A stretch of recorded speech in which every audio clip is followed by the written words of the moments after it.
নমস্কার। পড়ছি লেখক বিভূতিভূষণ বন্দ্যোপাধ্যায় রচিত আরণ্যকের গ্রন্থ পরিচিতি।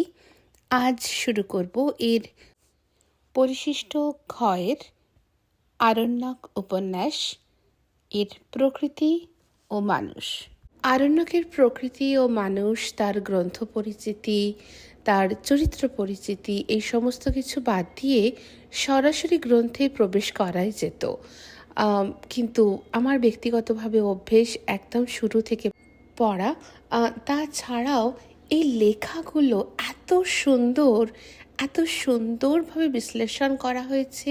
লেখকের প্রত্যেকটি রচনাকে, লেখকের প্রত্যেকটা আঙ্গিককে এত সুন্দরভাবে তুলে ধরা হয়েছে। তার প্রকৃতি, মানুষ, তার রচনায় আসা প্রত্যেক কোণকে, যে এই অংশটুকু আমি বাদ দিতে পারলাম না। কিন্তু সকলের তো এই অংশটুকু নাও ভালো লাগতে পারে, এই অংশটুকু অপ্রয়োজনীয় মনে হতে পারে এই অডিও বুকের ক্ষেত্রে। সেক্ষেত্রে তারা এই অংশটুকু বাদ দিয়ে দেবেন, কেমন? আমি আমার মতন করে পড়লাম, কারণ আমার এই অংশটুকু ভীষণ প্রয়োজনীয় মনে হলো। এত সুন্দর বিশ্লেষণকে একটা গল্প শুরুর আগে যেমন রাখা আছে, ঠিক সেই রকমই এই অডিও বুক সিরিজটা শুরু করার আগেও আমার মনে হলো এই বিশ্লেষণটুকু থাক এখানে। শুরু করছি। নমস্কার। আরণ্যক সম্বন্ধে প্রবীণ সাহিত্যিক বিভূতিভূষণ মুখোপাধ্যায় মন্তব্য করেছেন, অরণ্যকে পটভূমি করে যে কোনো রকমের উপন্যাস হতে পারে, বাঙালি পাঠক এর আগে তা ভাবতে পারেনি। আরণ্যকের মতো বই বাংলায় তো হয়ইনি, বিশ্ব সাহিত্যেও কটা আছে জানি না। মন্তব্যটি সম্পূর্ণ করেছেন সুপণ্ডিত অধ্যাপক শ্রীকুমার বন্দ্যোপাধ্যায়। ইউরোপীয় উপন্যাসেও এরূপ দৃষ্টান্ত সুলভ নহে। অর্থাৎ এই উপন্যাসখানিকে সংক্ষেপে অনন্য সাধারণ বলে বর্ণনা করা চলে। এখন বিবেচনা করে দেখা প্রয়োজন, আরণ্যকের এই অসাধারণত্বের মূল কারণটি কী? কোন বৈশিষ্ট্যের জন্য এই গ্রন্থকে আমরা আর 5খানা উপন্যাস থেকে ভিন্ন জাতীয় উপন্যাস বলে মনে করি? এর অসাধারণত্ব অবশ্যই কাহিনী ঘটিত নয়।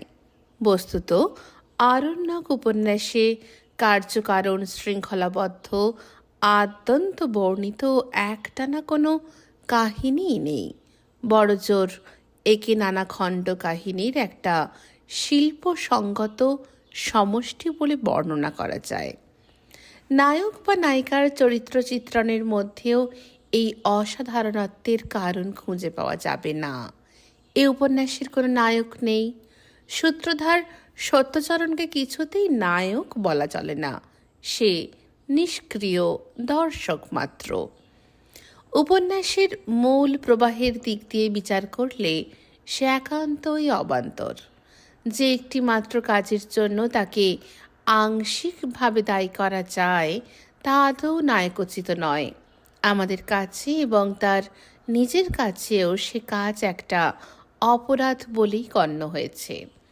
আর নায়িকা একজন আছেন বটে, কিন্তু তার কথা এখন থাক, পরে বলা যাবে। গঠন নৈপুণ্য, ভাষাভঙ্গি, সমাজ চেতনা, জীবন দর্শন, এসব কোনো কিছুর মধ্যেই এই অসাধারণত্বের প্রকৃত হেতুর সন্ধান পাওয়া যাবে না। আরণ্যক অনন্য সাধারণ উপন্যাস শুধু তার বিষয়বস্তুর এবং সেই বিষয়বস্তু বর্ণনার বৈশিষ্ট্যের জন্য। উপন্যাসখানি দুটি মাত্র বিষয়বস্তুকে আশ্রয় করে গড়ে উঠেছে, প্রকৃতি ও মানুষ।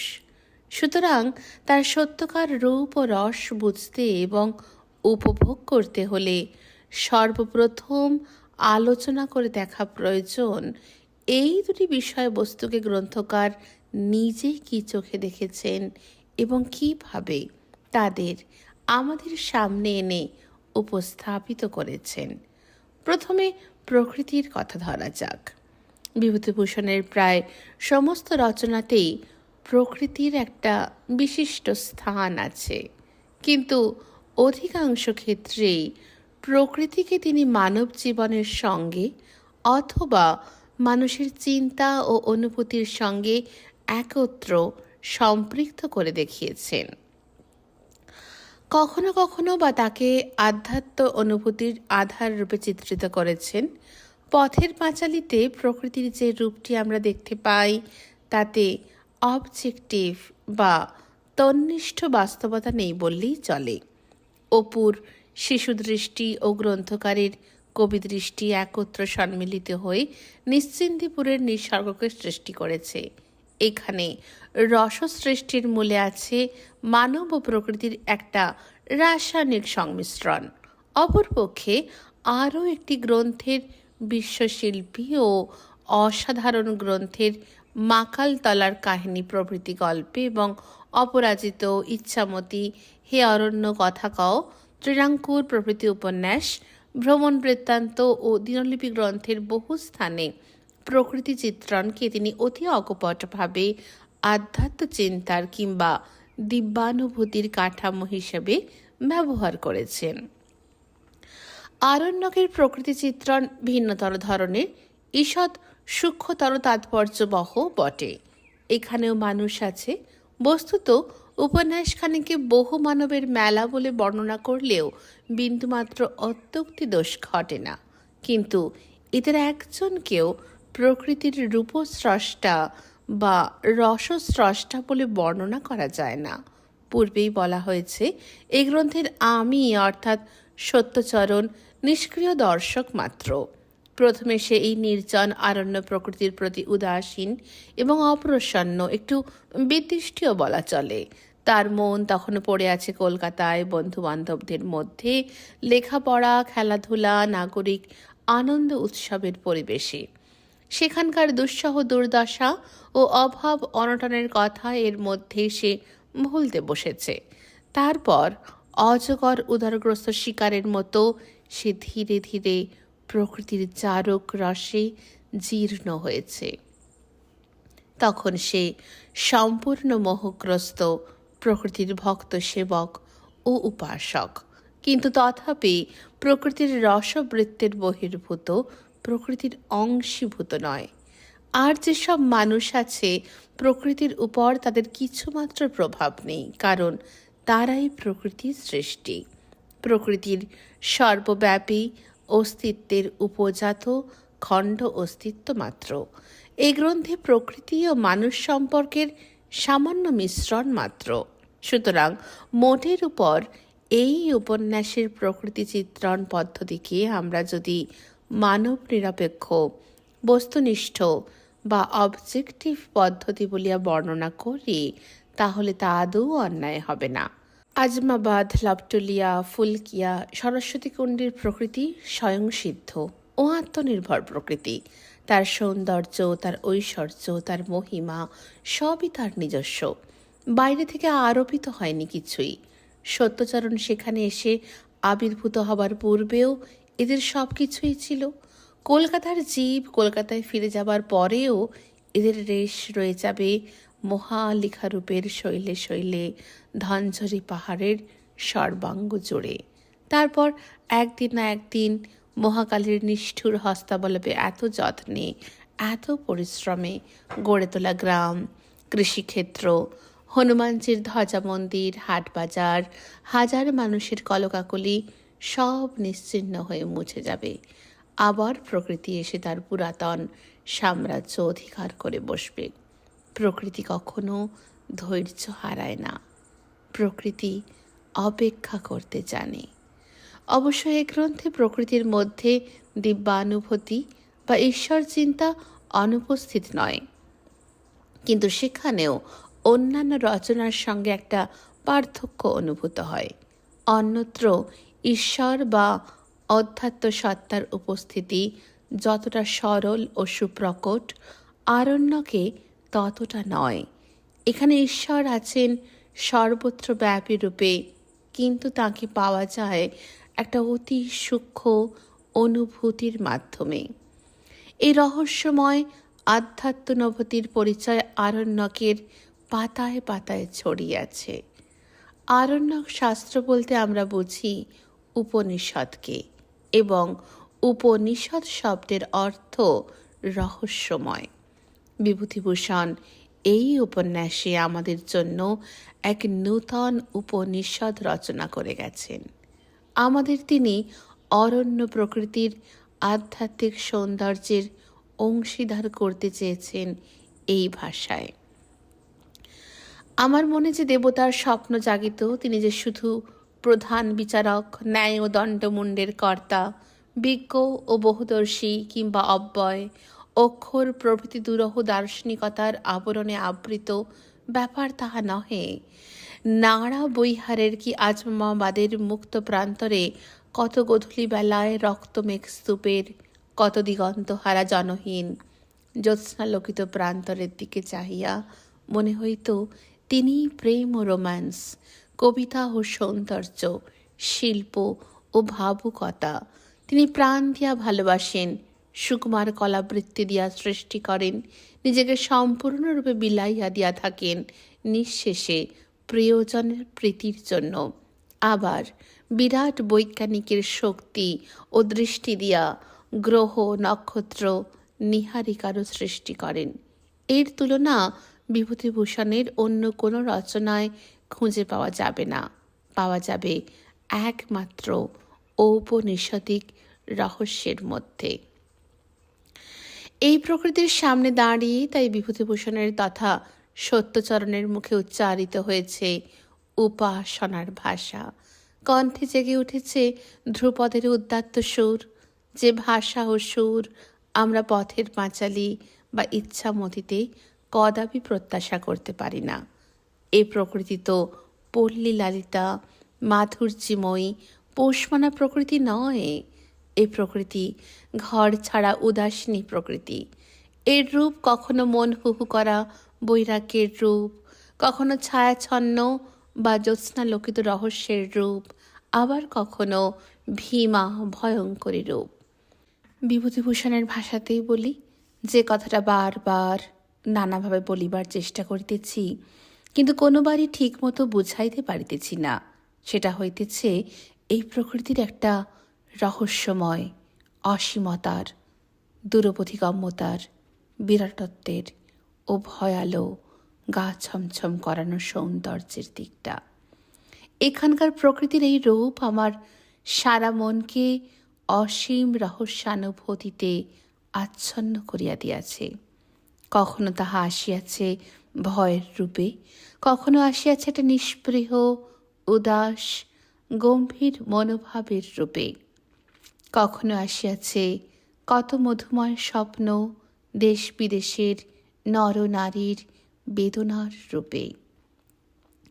সে যেন খুব উচ্চদরের নীরব সঙ্গীত, নক্ষত্রের ক্ষীণ আলোর তালে, জ্যোৎস্না রাত্রের অবাস্তবতায়, ঝিল্লির তানে ধাবমান উল্কার অগ্নিপুচ্ছের জ্যোতিতে তার লয় সঙ্গতি। সেরূপ তাহার না দেখাই ভালো, যাহাকে ঘর দুয়ার বাঁধিয়া সংসার করিতে হইবে। তার সৌন্দর্যে পাগল হইতে হয়। একটুও বাড়াইয়া বলিতেছি না। আমার মনে হয় দুর্বল চিত্ত মানুষের পক্ষে সেরূপ না দেখাই ভালো। সর্বনাশী রূপ সে, সকলের পক্ষে তার টাল সামলানো বড় কঠিন।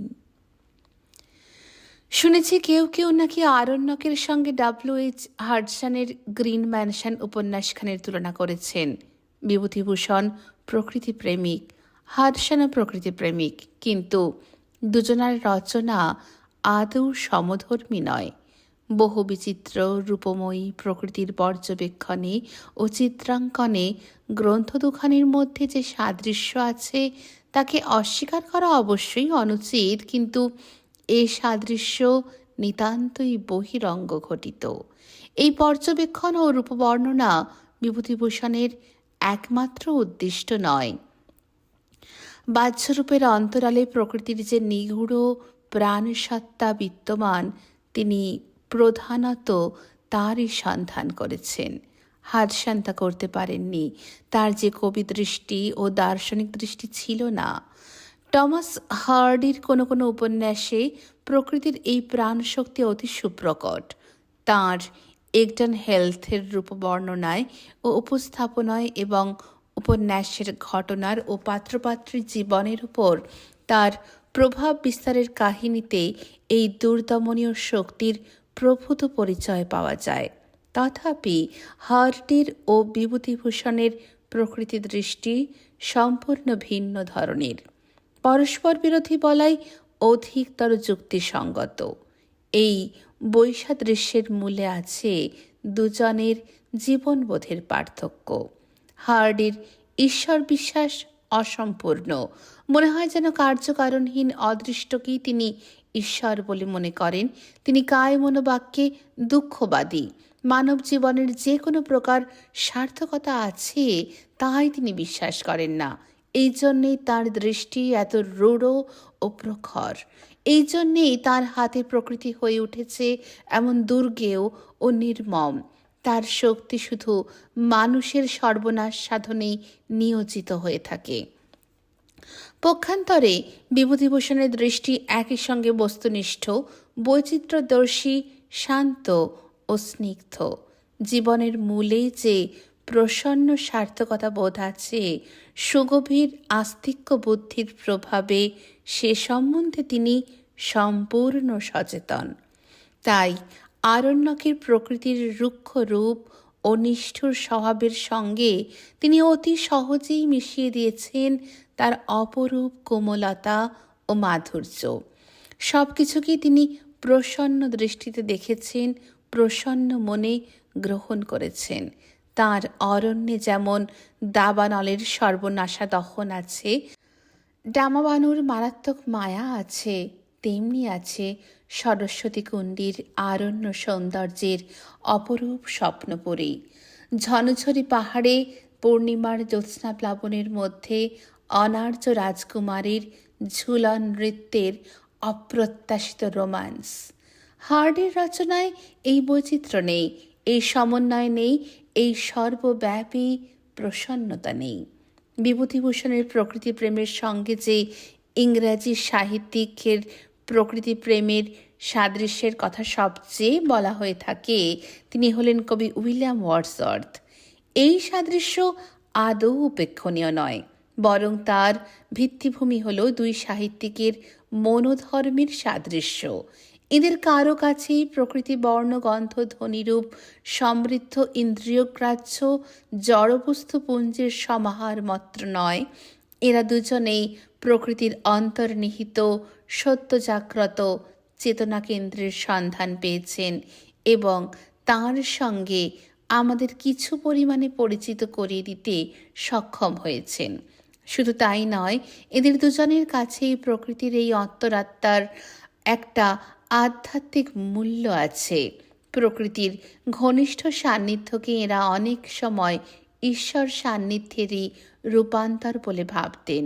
তাই তারা মনে করতেন যে সব মানুষ প্রকৃতির অন্তরঙ্গ সাহচর্যে বাস করে, প্রকৃতির কোলে আজন্ম লালিত পালিত হয়, তারা মানসিক ও নৈতিক বিচারে নাগরিক মানুষের চেয়ে অনেক উচ্চ স্তরের জীব।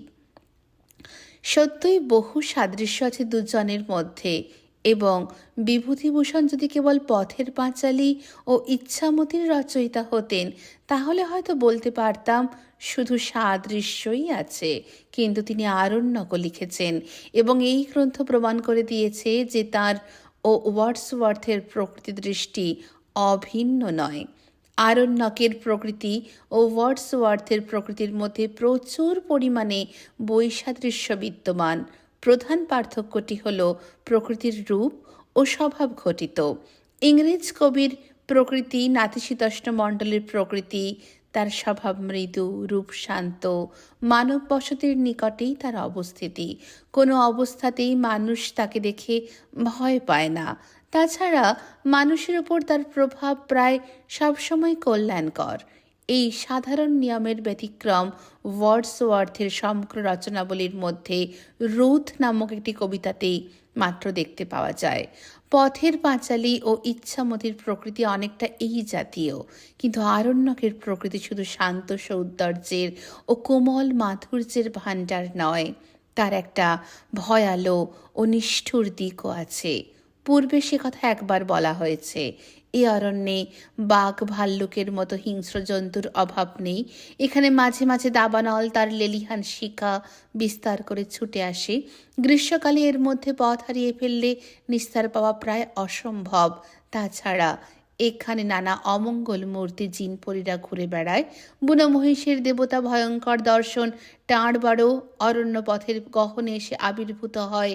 আরও একটা বৈসাদৃশ্যের উল্লেখ করা প্রয়োজন। ওয়ার্ডসওয়ার্থের প্রকৃতি কাব্য বহু ক্ষেত্রে আত্যন্তিক নীতিবাদ দোষদুষ্ট। বিভূতিভূষণের সমস্ত রচনাই এই দোষ থেকে সম্পূর্ণরূপে মুক্ত। তিনি সত্যকার ক্যাথলিক মনের অধিকারী। সব কিছুকেই মেনে নেবার ও গ্রহণ করার শক্তি তাঁর আছে। এই জন্যেই নীতি বিচার ও নীতি প্রচার দুই একান্তভাবে তাঁর স্বভাব বিরুদ্ধ। আরণ্যকের রঙ্গমঞ্চ নেহাত সংকীর্ণ বা সীমাবদ্ধ ভূখণ্ড নয়, প্রায় ৮-১০ হাজার বিঘা জুড়ে তার বিস্তৃতি। যেমন সুবিস্তীর্ণ তার আয়তন, তেমনি অসাধারণ বৈচিত্র্যমণ্ডিত তার প্রাকৃতিক দৃশ্যাবলী। কোথাও উন্মুক্ত প্রান্তর ও তৃণভূমি, কোথাও কাশবন ঝাউবন, কোথাও বা শুধু ছড়ানো ছিটানো ঝোপঝাড়, বনফুল ও কেউ ঝাঁকার জঙ্গল। একদিকে সরস্বতী কুণ্ডের তীরভূমির স্বপ্ন সৌন্দর্যের মায়াকানন, অন্যত্র নানা বন্য জন্তু অধ্যুষিত বৃক্ষ ছায়াচ্ছন্ন লতাজাল জটিল ঘন সন্নিবিষ্ট অরণ্যানী। আছে হ্রদ, নদী, টিলা, পাহাড়, চারণভূমি, মকাই বা চীনাদানার ছোট ছোট ক্ষেত। আর আছে বন কেটে আবাদ করা জমির উপর ক্রোশের পর ক্রোশ বিছানো হলুদ রঙা সর্ষে ফুলের সুবর্ণ গালিচা। এছাড়া আরও আছে ঋতুরঙ্গশালায় একের পর এক পট পরিবর্তন, পৃথিবীর বার্ষিক গতির সঙ্গে তাল বজায় রেখে পাতা লতা পুষ্প পল্লবের রং বদলের সমারোহ। অপরূপ রূপবৈচিত্র্যের যেন আর অন্ত নেই। দেখে দেখে মনের আকাঙ্ক্ষা মেটে না, নয়নের তৃষ্ণা ঘোচে না। এই প্রসঙ্গে আরণ্যকের প্রকৃতি বর্ণনায় বিভূতিভূষণ যে ভাষা ব্যবহার করেছেন সে সম্বন্ধে কিছু বলা প্রয়োজন। প্রথমেই জেনে রাখা উচিত যে ভাষা শিল্পী হিসেবে তিনি একেবারেই আত্মসচেতন ছিলেন না। শুধু ভাষার ইন্দ্রজাল দিয়ে তিনি কখনো পাঠকের চিত্ত জয় করতে চাননি। ভাষাকে কখনো সাহিত্যের চরম উদ্দিষ্ট বলে তিনি ভাবেননি। তাঁর কাছে ভাষা বরাবরই অন্যতর উদ্দেশ্য সিদ্ধির উপায় মাত্র। তার সব রচনাই মূলত বক্তব্য প্রধান। বর্ণনীয় বিষয়কল্পর টানে যখন যে ভাষা স্বতঃস্ফূর্তভাবে তাঁর কলম থেকে বেরিয়েছে তাই তিনি দ্বিধাহীনভাবে ব্যবহার করেছেন। তাই তার লেখায় কোথাও পার্পল প্যাচেস দেখতে পাওয়া যায় না, এবং এই একই কারণে তার ভাষার শৈলী সর্বত্র একজাতীয় নয়। আরণ্যকের ভাষা, বিশেষত তার প্রকৃতির বর্ণনার ভাষা সম্বন্ধেও ঠিক এই সব কথাই বলা চলে। এই গ্রন্থে তার বর্ণনীয় প্রকৃতি বহু বিচিত্র রূপিণী। তার সৌন্দর্য ভিন্ন ভিন্ন স্থানে ও ভিন্ন ভিন্ন ঋতুতে বিভিন্ন ধরনের। কাজেই বিভূতিভূষণ তার বর্ণনা করতে বসে যখন যে ভাষা প্রয়োজন মনে করেছেন তাই ব্যবহার করেছেন। আরণ্যক উপন্যাসের কোনো নির্দিষ্ট ভাষা ভঙ্গি নেই, এবং সেই জন্যই বোধহয় এর মধ্যে আমরা যে বিরাট ব্যাপ্তি ও রসবৈচিত্র্যের সন্ধান পাই। একমাত্র অপরাজিত, বনে পাহাড়ে ও হে অরণ্য কথা কও জাতীয় গ্রন্থের কোনো কোনো অংশে ছাড়া তাঁর অন্য কোনো রচনাতে তা পাই না। নমুনাস্বরূপ কিছু কিছু উদ্ধৃতি দিলে হয়তো ব্যাপারটা স্পষ্টতর হয়ে উঠবে। সরল নিরালঙ্কার ভাষা। নাড়াবৈহারের বনপ্রান্তরের পথে এত রাত্রে আসিতে ভয় ভয় করে। বাঁয় ছোট একটি পাহাড়ি ঝর্ণার জলস্রোত কুলুকুলু করিয়া বহিতেছে। কোথায় কি বনের ফুল ফুটিয়াছে, গন্ধে ভরা অন্ধকার এক এক জায়গায় এত নিবিড় যে ঘোড়ার ঘাড়ের লোম দেখা যায় না। আবার কোথাও নক্ষত্রলোকে পাতলা। রোম্যান্টিক স্বপ্নাবেশের ভাষা। আর কি সে জ্যোৎস্না! কৃষ্ণপক্ষের স্তিমিতালোক চন্দ্রের জ্যোৎস্না বনে পাহাড়ে যেন এক শান্ত স্নিগ্ধ অথচ এক আশ্চর্য রূপে অপরিচিত স্বপ্ন জগতের রচনা করিয়াছে। সেই খাটো খাটো কাশ জঙ্গল, সেই পাহাড়ের সানুদেশে পীতবর্ণ গোলগুলি ফুল, সেই উঁচু নিচু পথ, সব মিলিয়া যেন কোন বহুদূরের নক্ষত্রলোক মৃত্যুর পরে অজানা কোন অদৃশ্য লোকে অশরীরী হইয়া উড়িয়া চলিয়াছে। অতীত স্মৃতিবিলাসের রোম্যান্টিক ভাষা। হাজার হাজার বৎসর পূর্বে এমনি কত বন, কত শৈলমালা, এমনিতর কত জ্যোৎস্না রাত্রে ভানুমতির মতো কত বালিকা নৃত্য চঞ্চল চরণের ছন্দে আকুল হইয়া উঠিয়াছিল, তাহাদের মুখের সে হাসি আজও মরে নাই। এইসব গুপ্ত অরণ্য ও শৈলমালার আড়ালে প্রচ্ছন্ন থাকিয়া তারা তাদের বর্তমান বংশধরগণের রক্তে আজও আনন্দ ও উৎসাহের বাণী পাঠাইয়া দিতেছে। রোম্যান্টিক বর্ণ সমারোহের ভাষা। কি অপরূপ সবুজের সমুদ্র চারিদিকে, যতদূর দৃষ্টি চলে মোহনাপুরা অরণ্যের অস্পষ্ট নীল সীমারেখা পর্যন্ত বিস্তৃত থই থই করিতেছে। বর্ণ সজল হওয়ায় মেঘকজ্জ্বল আকাশের নিচে এই দীর্ঘ মরকত শ্যাম তৃণভূমির মাথায় ঢেউ খেলিয়া যাইতেছে। একদিকের আকাশে এক অদ্ভুত ধরনের নীল রং ফুটিয়াছে, তাহার মধ্যে একখণ্ড লঘু মেঘ অস্ত দিগন্তের রঙে রঞ্জিত হইয়া বহির্বিশ্বয়ের দিগন্তে কোন এক অজানা পর্বত শিখরের মতো দেখা যাইতেছে। মিস্টিক অনুভূতির ভাষা। এ নিস্তব্ধ নির্জন রাত্রে দেবতারা নক্ষত্ররাজির মধ্যে সৃষ্টির কল্পনায় বিভোর, যে কল্পনায় দূর ভবিষ্যতে নবনব বিশ্বের আবির্ভাব, নবনব সৌন্দর্যের জন্ম, নানা নবপ্রাণের বিকাশ বীজরূপে নিহিত।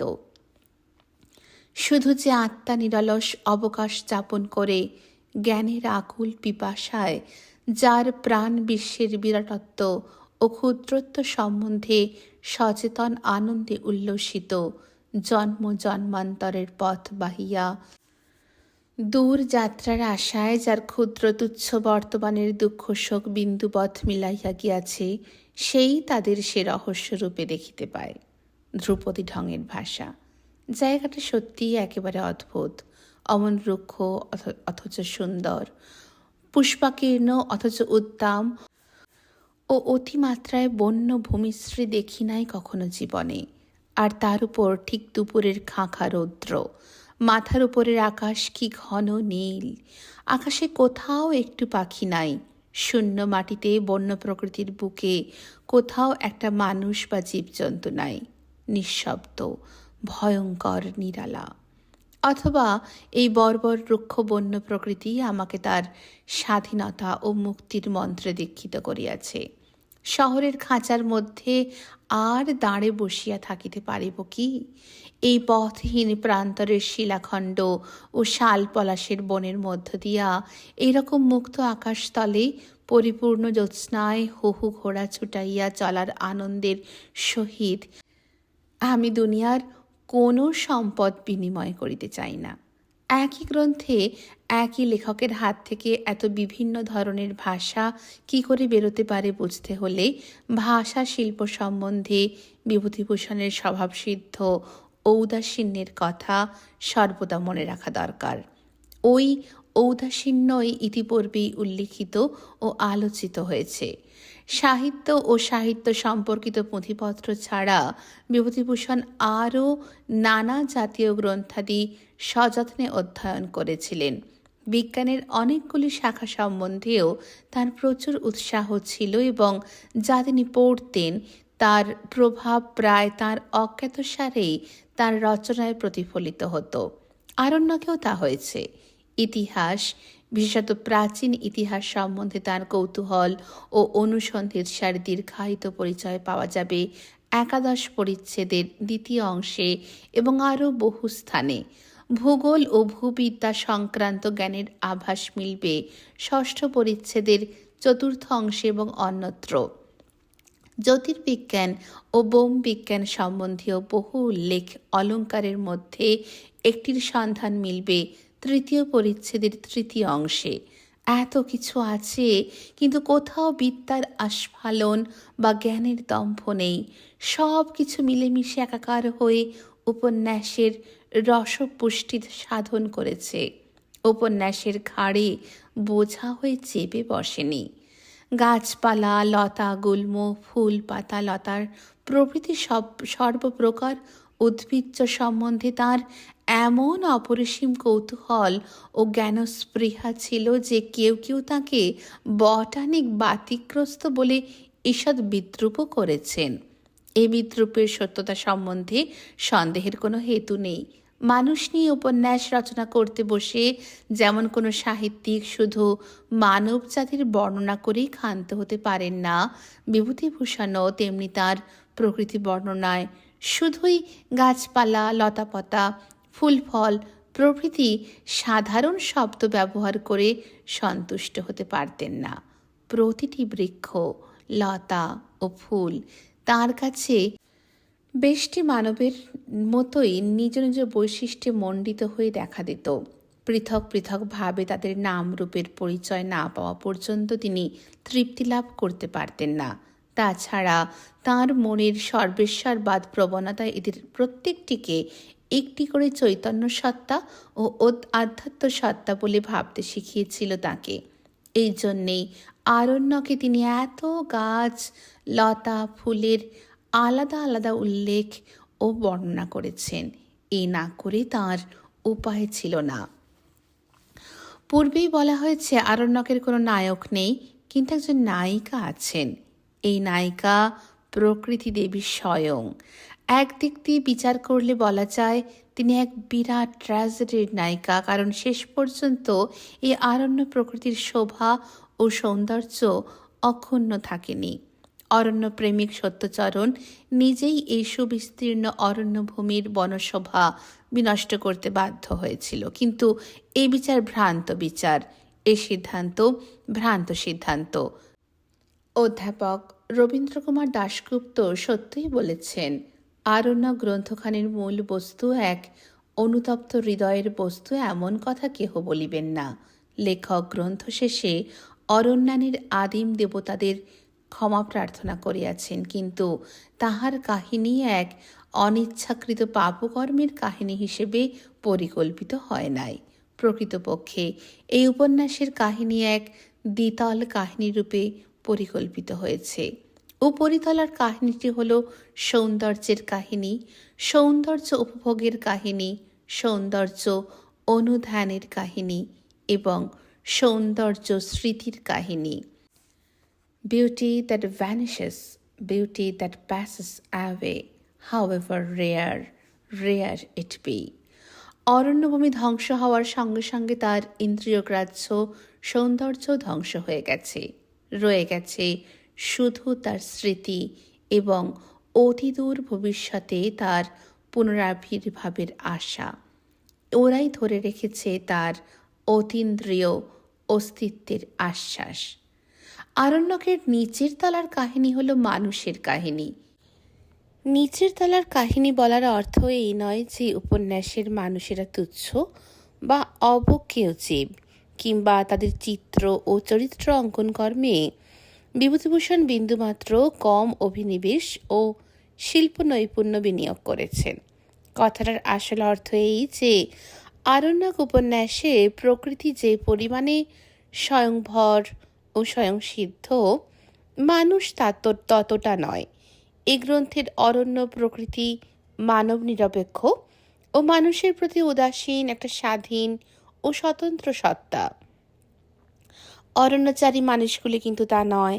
তারা প্রকৃতির ওপর একান্তভাবে নির্ভরশীল, এমনকি তাদের অনেকাংশে প্রকৃতিরই হাতে গড়া জীব বলে মনে হয়। এই জন্যে প্রকৃতির তুলনায় তাদের একটু নিম্নতর আসনে বসালে কোনো অন্যায় হয় না। পূর্বেই বলা হয়েছে, কবি ওয়ার্ডসওয়ার্থের মনোধর্মের সঙ্গে বিভূতিভূষণের মনোধর্মের অনেকখানি সাদৃশ্য আছে। এই সাদৃশ্য প্রকৃতির ক্ষেত্রে সবচেয়ে বেশি পরিস্ফুট হয়েছে পথের পাঁচালীতে। মানুষের ক্ষেত্রে হয়েছে আরণ্যকে। ওয়ার্ডসওয়ার্থের মতো তাঁর মানবদৃষ্টিও আংশিক, কিছু পরিমাণে পক্ষপাতদুষ্টও বটে। সুশিক্ষিত, সুসংস্কৃত, বিত্তবান শহুরে মানুষের প্রতি তার একটা স্বাভাবিক ঔদাসীন্য ছিল। একটু অবকার চোখেও দেখতেন তাদের। সরস্বতী কুণ্ডের তীরে পিকনিকের উদ্দেশ্যে সপরিবারে কলকাতা থেকে সমাগত ভদ্রলোকটি সম্বন্ধে তার মন্তব্যাদি থেকে তা স্পষ্টই বোঝা যায়। তিনি ভালোবাসতেন দরিদ্র ও অল্পবিত্ত মানুষকে, অশিক্ষিত বা স্বল্প শিক্ষিত মানুষকে, নিরীহ, ধর্মভীরু, অল্পে সন্তুষ্ট, সরল প্রাণ মানুষকে, যাদের নিবাস শহর থেকে অনেক দূরে, পূর্ণিয়ায় যাদের কাছে ভাবি শহর, যারা বাস করে প্রকৃতি মাতার অঞ্চলের ছায়ায় ঘনিষ্ঠ সান্নিধ্যে। তাঁরই স্নেহস্তন্যপানে দেহ মন পরিপুষ্টি লাভ করে। ওয়ার্ডসওয়ার্থের মতে এটাই একমাত্র খাঁটি মানুষ। বিভূতিভূষণও ঠিক তাই বলেন। তাই ইংরেজ কবির Simon Lee, Michael, Lucy, the leech gatherer, Margaret প্রভৃতি চরিত্রের সঙ্গে সমান মর্যাদার আসনে বসার যোগ্যতা রাখে বিভূতিভূষণের রাজু পাঁড়ে, ধাওতাল সাহু, নাটুয়া বালক ধাতুরিয়া, মটুকনাথ, মুসম্মত, কুন্তা ও ভানুমতি। আরণ্যকের অরণ্যপথে বহু নরনারীর ভিড়, অসংখ্য মানুষের মিছিল। বোধহয় সেই জন্য জনৈক সমালোচক এই উপন্যাসকে এক বিরাট চরিত্রশালা বলে বর্ণনা করেছেন। কথাটা আপাতত বেশ লাগসই বলে মনে হতে পারে, কিন্তু একটু ভেবে দেখলেই বোঝা যাবে এই গ্রন্থের পক্ষে এরূপ বর্ণনা আদৌ সুপ্রযুক্ত নয়। আরণ্যকের চরিত্রগুলিকে কেবলমাত্র চিত্র বলে তাদের প্রতি অবিচার করা হয়, কারণ শুধু রং, রেখা, দৈর্ঘ্য ও প্রস্থ নয়, শিল্প সৃষ্টি হিসেবে তাদের কিছু বেদও আছে। অর্থাৎ তাদের মধ্যে গ্রন্থকার তাঁর জীবনবোধের গভীরতারও কিছু পরিচয় দিয়েছেন। প্রথম সাক্ষাতের সঙ্গে সঙ্গে আমরা বুঝতে পারি যাদের দেখছি তারা পটে আঁকা ছবি মাত্র নয়, সত্যকার রক্ত মাংসের মানুষ। সত্য বটে, তারা চিত্র নয়, কিন্তু তাদের পুরোপুরি ঘন ক্ষেত্রায়তন বিশিষ্ট, অর্থাৎ 3 ডাইমেনশনাল ভাস্কর্য ধর্ম প্রতিকৃতিও বলা চলে না, কারণ সব দিক থেকে তাদের সমানভাবে দেখা যায় না। পিছন দিকে তাকালেই দেখা যাবে তারা অরণ্য প্রকৃতির পশ্চাৎপটের সঙ্গে একেবারে অঙ্গাঙ্গিভাবে সম্পৃক্ত। অর্ধেক অরণ্য তারা, অর্ধেক মানুষ। সুতরাং কোনো শিল্পবস্তুর সঙ্গে যদি তাদের তুলনা করতে হয়, তাহলে একমাত্র পাথরের ফলক থেকে খোদাই করে তোলা অর্ধগত প্রতিমূর্তির সঙ্গে তুলনা করাই যুক্তিযুক্ত, যাদের ইংরেজিতে বেস রিলিফ নামে অভিহিত করা হয়। এইসব নরনারী অরণ্যক্ষেত্র থেকেই উদ্ভূত। কেউ কেউ সেখানকারই ফসল, কেউ কেউ বা উপজাত বস্তু মাত্র, প্রোডাক্ট আর বাই প্রোডাক্ট। সত্যকার ফসল বলবো ধাওতাল সাহু, রাজু পাঁড়ে, গণরী তেওয়ারি, গনু মাহাতো, যুগল প্রসাদ, ভানুমতি প্রভৃতি মানুষকে, যারা অরণ্য জীবনের সঙ্গে একভূত হয়ে গেছে, যারা না থাকলে অরণ্যকেও বুঝি আংশিকভাবে অসম্পূর্ণ বলে মনে হয়। আর উপজাত মানুষ হলো তারা, যারা হয় বাইরে থেকে ছিটকে অরণ্য জীবনের মধ্যে এসে পড়েছে, অথবা এই জীবনের মধ্যেই তার বিরোধী শক্তিরূপে আবির্ভূত হয়েছে, যেমন কুন্তা, মুন্সি, ধাতুরিয়া, মটুকনাথ পাঁড়ে অথবা নন্দলাল ওঝা ও রাসবিহারী সিং রাজপুত। এছাড়া আরও এক শ্রেণী মানুষের কথা বলা হয়েছে। এরা এই অরণ্য অঞ্চলের স্থায়ী অধিবাসী নয়। বাড়িঘর বলতে যা বোঝায় তা এদের নেই বললেই হয়। প্রায় সারা বছরই দেশময় ঘুরে বেড়ায়। এরা কাটুনি মজুরের দল। আদিম প্রাগৈতিহাসিক যুগের যাযাবরদের মতো জীবনযাপন করে এরা। যখন যেখানে কোনো ফসল পাকে, তখন এরা স্ত্রী পুত্র নিয়ে সেখানে এসে জোটে, ছোট ছোট খুপড়ি বা কুঁড়ে ঘর তৈরি করে বাস করে ও জমির ফসল কাটে। ফসলের একটা অংশ মজুরি স্বরূপ পায়। ফসল কাটা শেষ হয়ে গেলে কুঁড়ে ঘর ফেলে রেখে দিয়ে সপরিবারে স্থানান্তরে চলে যায়। পরের বৎসর বা ফসল পাকলে আবার আসে। এবার এখানে এরা এসেছে সর্ষে কাটার জন্য। এদের সদা ভ্রাম্যমান জীবনের সঙ্গে প্রকৃতির কোনো সংযোগ নেই। আরণ্য প্রকৃতিকে তো এরা চেনেই না। এই কাটুনি মজুরদের মধ্যেই সত্যচরণ মঞ্চির দেখা পেয়েছিল। বন কেটে আবাস করা জমিতে নূতন বসানোর প্রজাদেরও বসবাসের কোনো স্থায়িত্ব নেই। এরাও অর্থ যাযাবর শ্রেণীর মানুষ। এই গাঙ্গতা প্রজাদের যুগল প্রসাদ ঘৃণা করে, বলে এরা হা ঘরে। শুনেছি এখানে জমি সস্তায় বিলি হচ্ছে, তাই দলে দলে আসছে। সুবিধে বুঝে থাকবে, নয়তো আবার ডেরা উঠিয়ে অন্য জায়গায় ভাগবে। এদের উপজীবিকায় হচ্ছে নূতন ওঠা চর বা জঙ্গল মহল বন্দোবস্ত নিয়ে চাষবাস করা। বাস করাটা আনুষঙ্গিক। যতদিন ফসল ভালো হবে, খাজনা কম থাকবে, ততদিন থাকবে। তারপর খোঁজ নেবে অন্য কোথায় নূতন চর বা জঙ্গল বিলি হচ্ছে, সেখানে চলে যাবে। সম্পূর্ণ বন্ধনমুক্ত ব্রাত্য এদের জীবন। সমাজ নেই, সংস্কার নেই, পিতৃপিতামহের ভিটার কোনো মায়াও নেই এদের কাছে। এদের জীবনের অন্যতম উদ্দেশ্যই হল অরণ্য প্রকৃতির ধ্বংস সাধন। এরা অরণ্যের চিরশত্রু। পরিবার পিছু 10-15 বিঘা জমি এদের মধ্যে বিলি করে দেওয়ার ফলে কি হলো? জমিদার সেলামি হিসেবে প্রভূত মুনাফা অর্জন করলেন। বহু শত বৎসর ধরে গড়ে ওঠা প্রকৃতির অতুলনীয় সৌন্দর্য সম্ভার নিঃশেষে লুপ্ত হয়ে গেল। নোংরা খোলার ঘরের ঘিঞ্জি বস্তি ও তার মধ্যে শিক্ষা দীক্ষাহীন নরনারীর নোংরা জীবন সৃষ্টি করল। আরও অশিক্ষা ও কুসংস্কারের সম্ভাবনা এবং বসন্ত ও কলেরার মড়ক। কিন্তু হতভাগ্য গাঙ্গতা প্রজারা অর্থনৈতিক উন্নতির পথে এক পাও অগ্রসর হতে পারল না। তাছাড়া হাজার হাজার বিঘা জুড়ে চিন্তাহীন বৃক্ষচ্ছেদনের অবশ্যম্ভাবী পরিণাম অনাবৃষ্টি ও দুর্ভিক্ষ, সভ্যতা ও প্রগতির বিস্তার নয়। এই যে অজস্র মানুষের মেলা, মুষ্টিমেয় কয়েকটি ব্যতিক্রম ছাড়া এরা সকলেই হতদরিদ্র। অতি কঠোর পরিশ্রম করে এদের অন্ন সংস্থান করতে হয়। কিন্তু অন্ন সংস্থান কথাটা ব্যবহার করা বোধহয় ঠিক হলো না, কারণ অন্নের সঙ্গে সাক্ষাৎকার এদের জীবনে অতি কদাচিৎ ঘটে থাকবে। এরা প্রধানত যা খেয়ে জীবন ধারণ করে থাকে তা হলো সম্পূর্ণ নিরুপকরণ চীনা ঘাসের দানা সিদ্ধ, খেড়ি সিদ্ধ, মকাই সিদ্ধ ঘাটো অথবা কলাই বা ভুট্টার ছাতু। ম্যানেজার বাবুর কৃপার 6 আনা মূল্যের একখানা লোহার কড়াই পেয়ে সিপাহী মুনীশ্বর সিংয়ের আনন্দোচ্ছ্বাসের মধ্যে বিন্দুমাত্র অতিরঞ্জন বা কাপড় নেই। সত্যই এদের দারিদ্র্য অসাধারণ, আমাদের কল্পনারও অতীত। কিন্তু তা সত্ত্বেও এরা নিরন্তর অসন্তোষের আগুনে পুড়ে মরে না।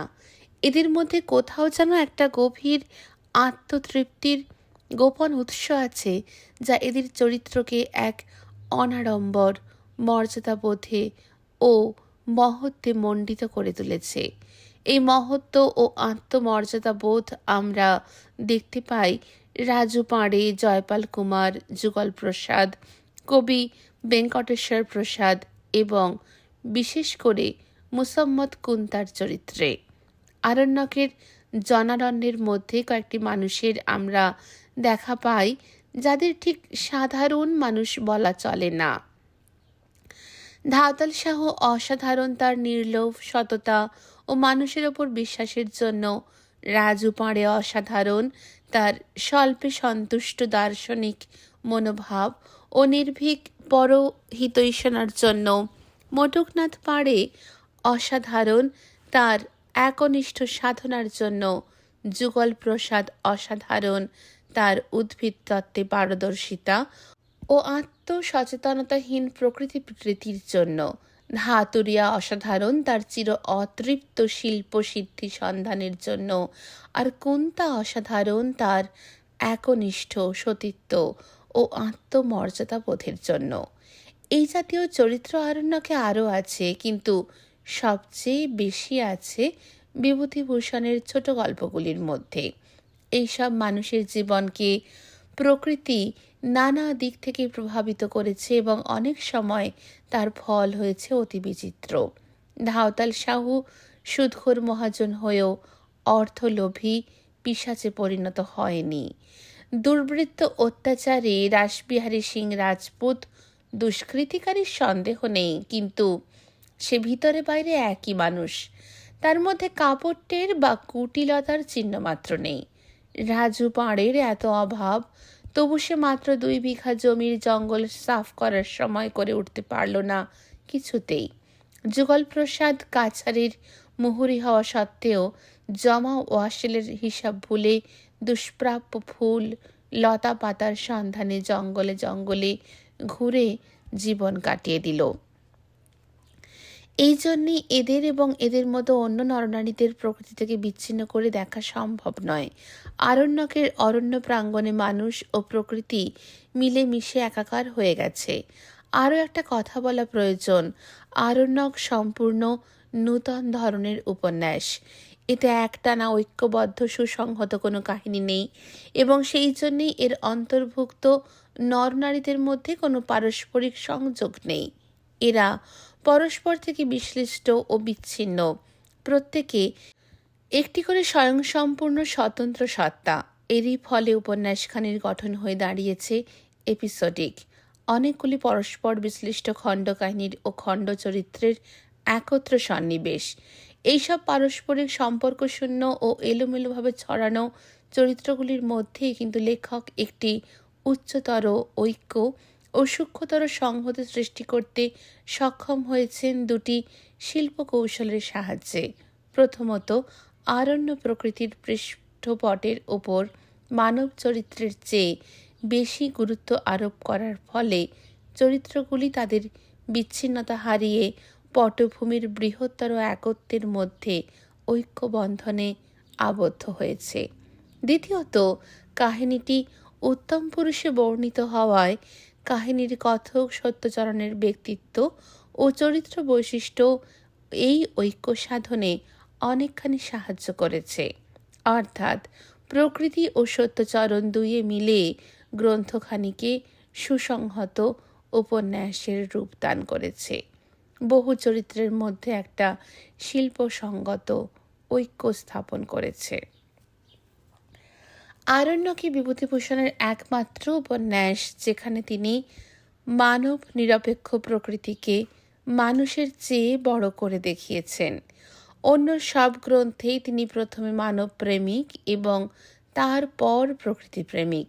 এই উপন্যাসেও তাঁর মানব প্রেম প্রকৃতির চাপে একেবারে অবলুপ্ত হয়ে যায়নি।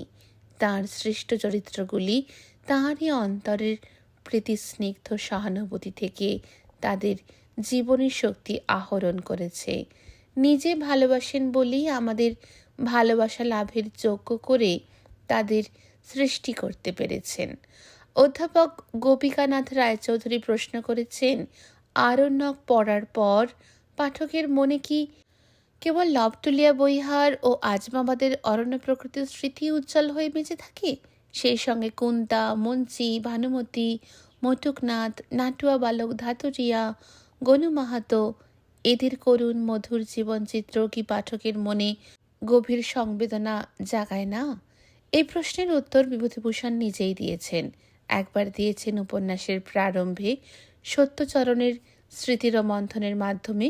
শুধু বনপ্রান্তর নয়, কত ধরনের মানুষ দেখিয়াছিলাম। কুন্তা মুসাম্মদ, কুন্তার কথা মনে হয় ধাতুরিয়ার কথা, নাটুয়া বালক ধাতুরিয়া, মনে পড়ে সরল মহাজন ধাওতাল সাহুকে।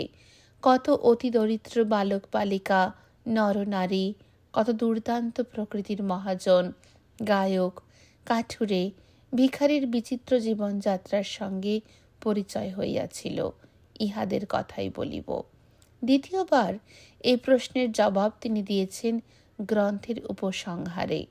মনে হয় কেমন আছে কুন্তা, কত বড় হইয়া উঠিয়াছে সুবতিয়া, মটুকনাথের টোল আজও আছে কিনা, ভানুমতি তাহাদের সেই শৈলবেষ্টিত অরণ্যভূমিতে কি করিতেছে, রাখালবাবুর স্ত্রী ধ্রুবা, গিরধারীলাল, কে জানে এতকাল পরে কে কেমন অবস্থায় আছে।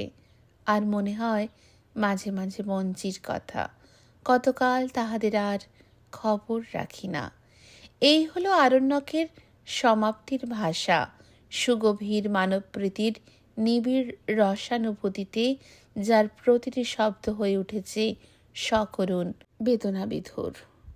এই সমগ্র রচনাটি জিতেন্দ্রনাথ চক্রবর্তীর লেখা, এবং এর পরেও যদিও চরিত্র পরিচিতি আরও আছে, তবে সেই চরিত্র পরিচিতি আমরা পরে আবার ফিরে আসতে পারি তাতে। আর আপাতত গ্রন্থে প্রবেশ করব এবং সেই সমস্ত চরিত্রকে আমরা বরং লেখকের লেখনের মাধ্যম দিয়ে জানব। কারণ পরিশিষ্ট গ বা চরিত্র পরিচিতি কিছুটা পরিশিষ্ট ক্ষয়েরই আরও এক্সটেনশন বলা যেতে পারে। তো সেখানে আমরা আবার পরবর্তীকালে ফিরে আসতেই পারি, কিন্তু আপাতত আমরা এর পরে গ্রন্থে প্রবেশ করব মূল রচনায়। ধন্যবাদ। আজ এই পর্যন্তই। ভালো থাকবেন। নমস্কার।